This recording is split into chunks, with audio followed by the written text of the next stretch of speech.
राज्यात लोकसभेच्या सगळ्या जागांचं मतदान संपलंय। अनेक नेते निवडणुकांच्या प्रचारातून ब्रेक मिळाल्यानं परदेशवारीवरही आहेत। मात्र राष्ट्रवादी काँग्रेसच्या काका पुतण्यांमधला संघर्ष काही केल्या कमी होताना दिसत नाहीये।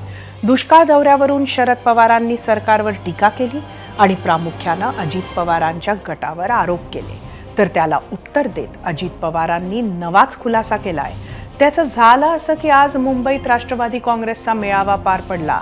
याच मेळाव्यात अजित पवारांनी काका शरद पवारांना धक्का दिलाय।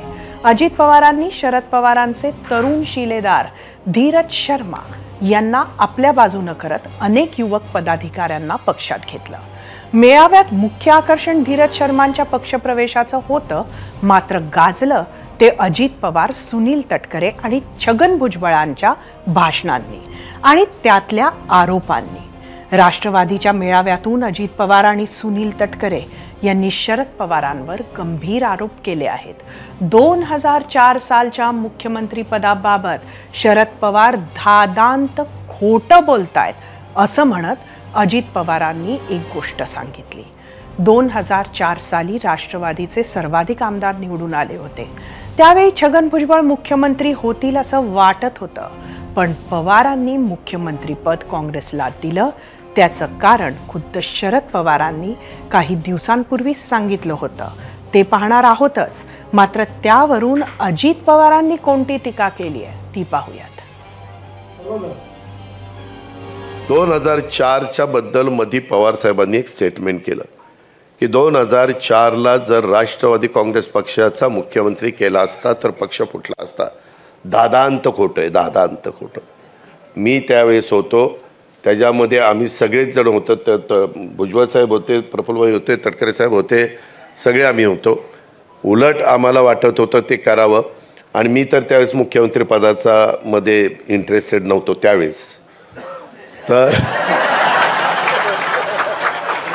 तर त्यावेळेस मला वाटत होतं की भुजबळ साहेब त्या ठिकाणी होतील। मला बातमी कळलेली अशी आहे, माझी बातमी खरीच आहे, की त्यामध्ये नाईक साहेबांना मुख्यमंत्री केल्यानंतर नाईक साहेब 1 वर्ष देखील साहेबांचं त्यांनी ऐकलं नाही। 2004ला कदाचित साहेबांनी प्रफुल्लभाईंनी असा विचार केला असेल की 91ला केल्यावर ह्यांनी वर्षातच नाही ऐकलं आपलं, आता जर कोणी केलं तर आपल्या दोघांना कायमचे दिल्लीलाच पाठवतील, त्याच्यामुळे कदाचित मुख्यमंत्रीपद घेतलं नसेल। अजित पवारांनी काका शरद पवारांवर जो आरोप केलाय त्यावरच होता आपला पुढचा प्रश्न। तोच पाहण्यासाठी जाऊयात आपल्या पोल सेंटरला। आजचा आपला दुसरा प्रश्न सांगते, 2004 सालच्या मुख्यमंत्री पदावरून शरद पवारांची वक्तव्य धादांत खोटी। अजित पवारांचा दावा पटतो का? तुम्हाला सांगायचं होतं होय किंवा नाही। काही दिवसांपूर्वी शरद पवार यांनी याबाबत स्पष्टीकरण दिलं होतं। 2004 साली पक्षातल्या नेत्यांना अनुभव नव्हता। अजित पवार एकदम नवखे होते असं पवार म्हणाले होते, आणि छगन भुजबळांना मुख्यमंत्री केलं असतं तर तेव्हा पक्षात फूट पडली असती असं वक्तव्य शरद पवारांनी लोकसत्ता वृत्तपत्राला दिलेल्या मुलाखतीत केलं होतं। पाहूयात। मुख्यमंत्री ते कोण चालवणार त्याच्यावर याचा विचार आम्ही करत असताना अजितदादांचं नाव तेव्हा नव्हतं। अजितदादा त्यावेळी इंजिनियर होते, पण जे इतर नाव होती, विशेषतः छगन भुजबळ होते, आणखीन काही होते, त्याच्यात पक्ष एकत्र राहील असं मला वाटलं नाही।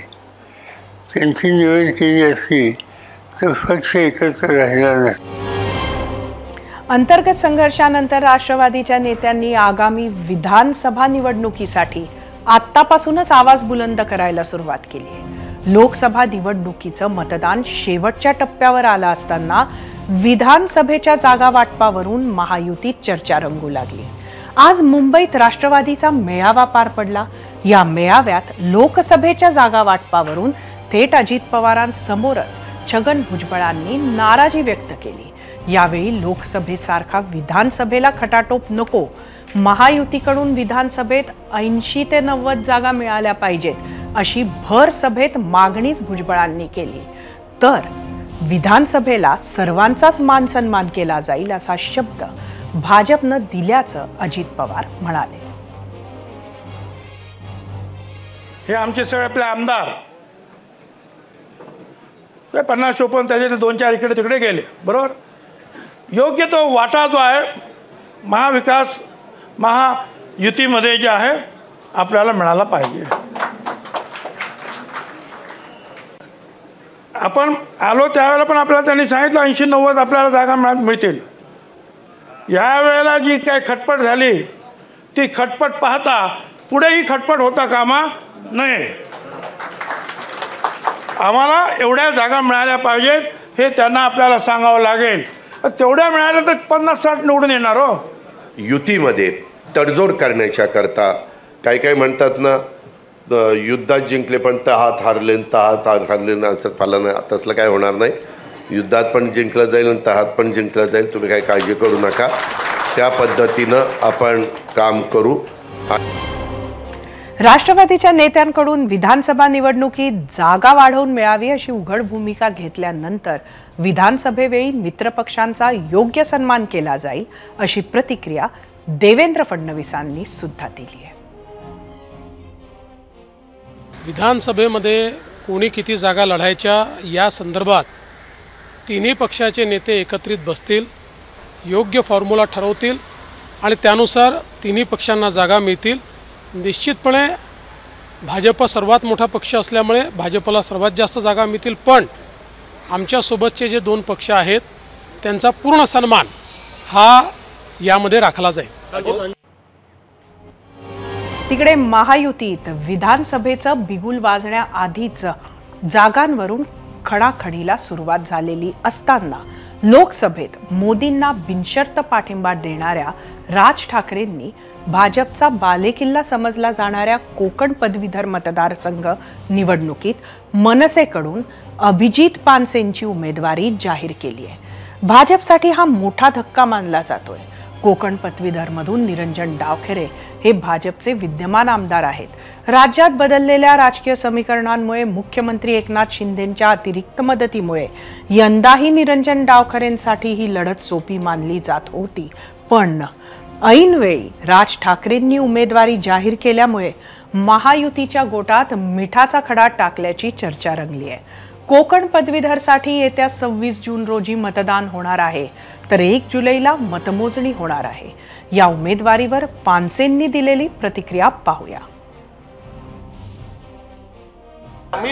आम्ही मोदींसाठी पाठिंबा दिलेला आहे. माननीय राजसाहेबांनी गुढीपाडव्याला स्पष्ट केलेलं आहे नरेंद्र मोदी 3ऱ्यांदा पंतप्रधान व्हावेत म्हणून आम्ही महाराष्ट्र नवनिर्माण सेनेने पाठिंबा दिलाय. तुमचं विधान परिषद मोदी नाही आहेत ना.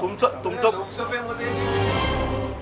आता वळूयात आजच्या भागातील दुसऱ्या महत्त्वाच्या प्रश्नाकडे. त्या प्रश्नावरील तुमच्या प्रतिक्रिया पाहण्यासाठी जाऊया आपल्या मीडिया सेंटरला. परत एकदा आजचा प्रश्न सांगते.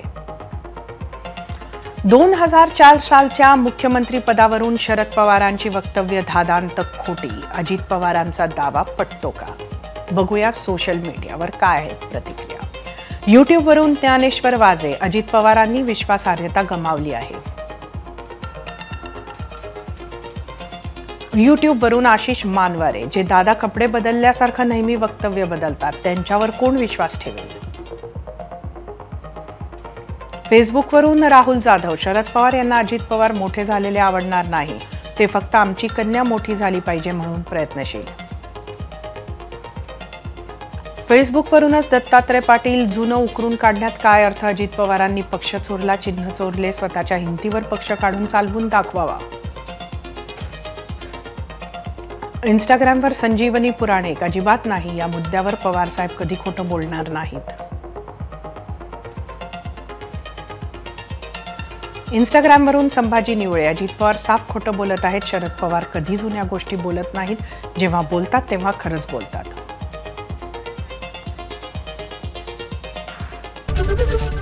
एबीपी माझा, उघडा डोळे बघा नीट.